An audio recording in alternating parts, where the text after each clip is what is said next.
Hello friends, नमस्कार, good morning आप सब दोस्तों को। तो आप सब कैसे हैं? चलिए दोस्तों, मैं उम्मीद करूंगा आप सब बहुत ही अच्छे होंगे, मस्त होंगे। सो दोस्तों, आज के इस वीडियो में बात करने वाले हैं सुगम विज्ञान क्लास 7 चैप्टर 12 का लघुत्तरीय प्रश्न का क्वेश्चन आंसर। तो दोस्तों, आप लोग इस वीडियो में लास्ट तक के बने रहिएगा और सभी क्वेश्चन के आंसर को ध्यान पूर्वक से नोट कीजिएगा, ठीक है। तो यहाँ पर दोस्तों चलिए देर न करते हुए आगे बढ़ेंगे। आगे बढ़ने से पहले एक छोटी सी रिक्वेस्ट होती है हमेशा के लिए कि अगर आप हमारे चैनल पर नए होंगे तो चैनल को सब्सक्राइब, बेल नोटिफिकेशन को प्रेस जरूर कर लेंगे ताकि मैं जो भी वीडियो बनाऊंगा उसका नोटिफिकेशन आपको पहले मिलेंगे, ठीक है। तो चलिए दोस्तों देर न करते वीडियो करते हैं स्टार्ट।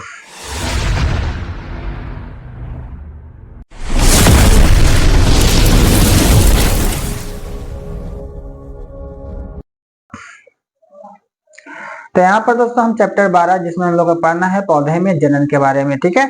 आज दोस्तों हम इसका लघुत्तरीय प्रश्न का क्वेश्चन आंसर आप लोग इस वीडियो में बता रहे हैं। तो चलिए हम लोग बारी बारी से सभी क्वेश्चन को देखते हैं, ठीक है। तो यहाँ पर दोस्तों पहला नंबर क्वेश्चन है कि अलैंगिक जनन क्या है, इसके बारे में बताना है, डेफिनेशन, है ना।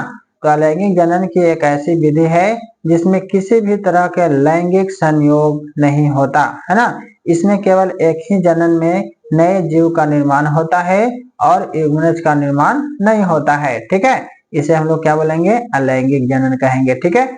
उसके बाद दोस्तों नेक्स्ट आपका आता है लैंगिक जनन किसे कहते हैं, ठीक है। तो जिस जनन प्रक्रिया में नर और मादा के युग्मकों के मिलने से नया जीव बनता है उसे लैंगिक जनन कहते हैं, ठीक है। इस तरीके से आपको डेफिनेशन को जो बता देना है। उसके बाद दोस्तों तीसरा नंबर क्वेश्चन आता है कि अलैंगिक जनन एवं लैंगिक जनन में मुख्य अंतर क्या है, ठीक है। तो यहाँ पर बताना है अलैंगिक जनन और लैंगिक जनन में अंतर जो है निम्न है, ठीक है। आपको एक तरफ अलैंगिक, है ना, और दूसरा तरफ लैंगिक जो है लिख लेना है और इसके बारे में अंतर को बता देना है, ठीक है। तो यहाँ पर दोस्तों मैंने बताया है पहला नंबर में कि अलैंगिक जनन में एक ही जनक की आवश्यकता होती है, ठीक है, जनन में, है ना, पहला नंबर। जबकि लैंगिक जनन में दो जनकों यानी कि नर और मादा की जरूरत होती है, ठीक है। उसके बाद दोस्तों दूसरा पॉइंट में बता देना है कि अलैंगिक जनन से पैदा होने वाले बच्चे माता पिता के बिल्कुल समान होते हैं, ठीक है। जबकि लैंगिक जनन से पैदा होने वाले बच्चे में माता पिता के गुणसूत्र का मिश्रण होता है, ठीक है। उसके बाद दोस्तों आपको बताना है तीसरा में कि अलैंगिक जनन में केवल एक माता पिता के डीएनए को दोहराया जाता है, ठीक है। और जबकि लैंगिक जनन में क्या होता है कि अर्धसूत्री विभाजन के दौरान क्रॉसिंग और पुरुष और महिला, है ना, युग्मकों का निषेचन होता है, ठीक है। तो इस तरीके से आपको क्या करना है, पॉइंट को बताना है।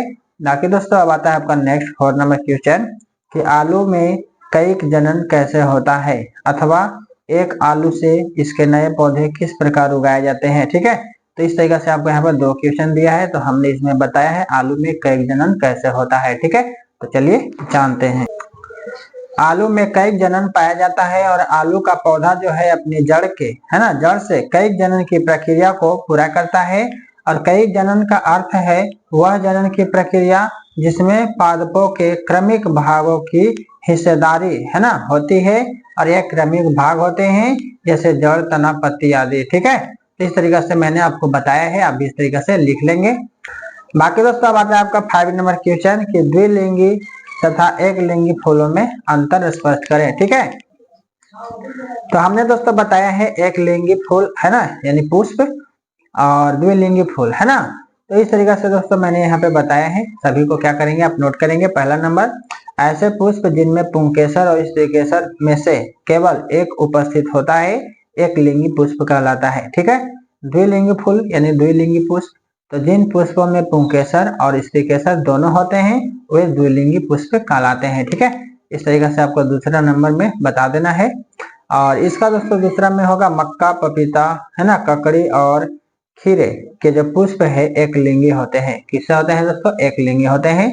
और इसका जो है द्विलिंगी फूल में बता देना है सरसों, गुलाब और पिटूनिया के पौधे में द्विलिंगी पुष्प पाए जाते हैं, ठीक है, या होते हैं। इस तरीके से आपको क्या करना है, लिख लेना है 5 नंबर क्वेश्चन का आंसर।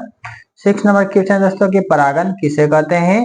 तो परागन वह प्रक्रिया है जिसके द्वारा परागकण परागकोश से वर्तिकाग्र तक पहुंचते हैं, परागकण कहलाते हैं, ठीक है। इस तरीके से आपको क्या करना है, 6 नंबर क्वेश्चन के आंसर को दे देनी है। उसके बाद दोस्तों 7 नंबर क्वेश्चन आता है कि बीजों के प्रकीर्णन का क्या अर्थ है, ठीक है।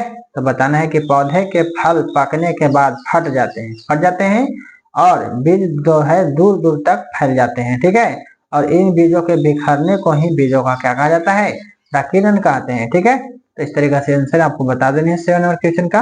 बाकी दोस्तों 8 है कि वायु द्वारा, है ना, वायु द्वारा प्रसारित होने वाले बीज किस प्रकार के होते हैं, तो आपको इसका आंसर बताना है। तो चलिए जानते हैं। तो दोस्तों इसका आंसर क्या हो जाएगा कि वायु द्वारा प्रसारित होने वाले बीज हल्के और रोम युक्त होते हैं, ठीक है।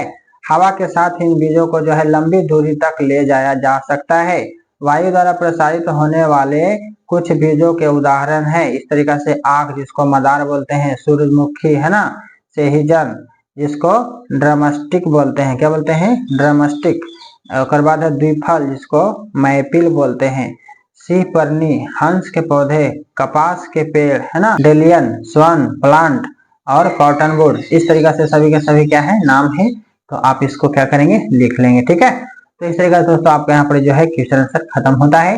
बाकी दोस्तों मैं उम्मीद करूंगा कि आपको सभी क्वेश्चन के आंसर जो है मिल गया होगा। तो दोस्तों आपको हमारी वीडियो कैसी लगी, अच्छी लगी तो वीडियो को like, subscribe, bell notification press, अपने दोस्तों के पास इस वीडियो को शेयर और कमेंट करके बताएं हमारी वीडियो को कैसी लगी।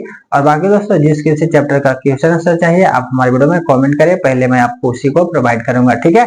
तो चलिए दोस्तों अब मिलेंगे नेक्स्ट वीडियो में, जब तक इतना ही best of luck. So thank you, all the best, Jai Hind, जय भारत।